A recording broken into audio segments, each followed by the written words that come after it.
Hello, Com 110 students. I just wanted to take a moment to give you a little bit of feedback about your second speech, and I also wanted to give you a little bit of an overview with the last presentation of the semester, our persuasive presentation. First of all, I am really impressed with the growth that we've had in our structure. Most of you are doing really well with the basic outline structure. We're still having a little bit of trouble with the body and specifically the 4S's. For those of you who received a notice about that, I'd encourage you to review the basic outline structure first and take a look at that. I also noticed on several of our presentations we had circumstances where a student would begin with the thesis and then roll into the attention getter. It's very important to start with the attention getter and then state your formal thesis. Also, source citation, one of the things that I've noticed is that a lot of our source citations include components of the three things that should be mentioned, but not complete source citations, which should include an author, title, and date. Remember, if you're looking at an online source that does not have an author posted, you need to actually verbally state that it was not known, that it was author unknown, something to that effect. So that's something to keep in mind.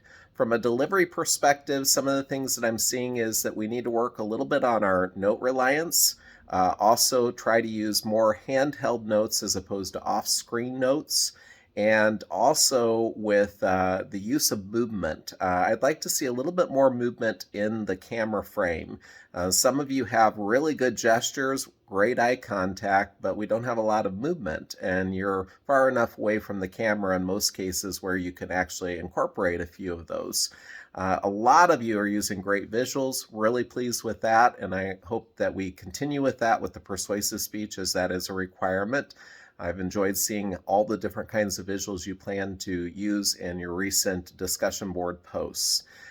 For our upcoming persuasive speech, a couple of things. I'd encourage you strongly to take a look at the lecture content, which contains an example of the structure, along with definitions of persuasion, how to avoid fallacies of reasoning, a variety of different resources that are very helpful for that speech. And then I've also put together a sample template that you can use when developing your outline for the persuasive speech. I'd encourage you to take a look at that, maybe keep that up as you're developing your own persuasive speech outline and using that as a good reference.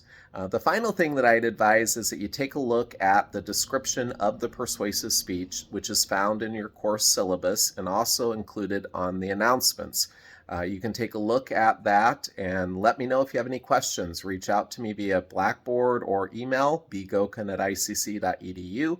I'm always here to help, but I'm really looking forward to seeing what you come up with this final presentation, and I'm sure it's going to be something you're proud of because you're all progressing very well, and I'm seeing growth in each presentation that you do. So have fun with this final presentation. Take your time. We have a little bit of time before it's due, but I wanted to provide you with some feedback about speech number 2 and also give you some guidance via video on what you might want to consider as far as your upcoming final presentation.